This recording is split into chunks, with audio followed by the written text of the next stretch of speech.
अशी एक कुठली गोष्ट आहे जी सगळ्यात महत्वाची आहे, ती जर नसेल तर हॉटेलिंग इंडस्ट्री पुढे जाऊच नाही शकत? जर ह्युमन टच नसेल तुमच्या कुठल्या ऍक्टिव्हिटीला तर व्यवसायाला पुढचं भवितव्य नाही. मी आता नॉर्वेला गेलो, एक हॉटेल मी पाहिलं, 600 रूम्स होत्या. तिथं मी चेकिंग केलं, रिसेप्शनला फक्त एकच मुलगी होती. ती सगळ्या लोकांचं पाहायची, म्हणजे मेन दरवाजा पण तिथून बटन दाबून उघडायची.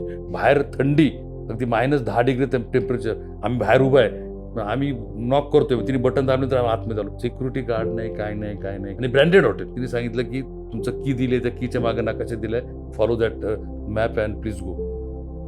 आमचं सामान घ्यायला कोणी आलं नाही, तिकडं कोणी येतच नाही.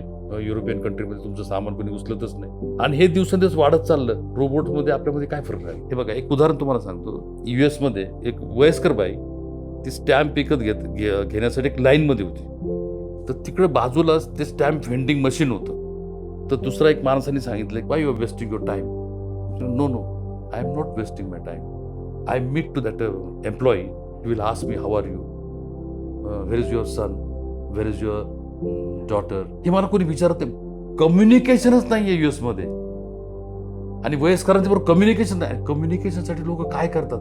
आणि तेच जर आम्ही त्याच पिढीवर जर चाललो तर आमच्याकडे तीच परिस्थिती. आपल्याला आत्मिक खरं समाधान जे पाहिजे की आपल्यावर 4 लोक बोलतायत, कम्युनिकेट करतायत, आपल्याला प्रतिसाद देत आहेत, याचं जर अस्तित्वच नष्ट झालं तर हा व्यवसाय चालणारच नाही.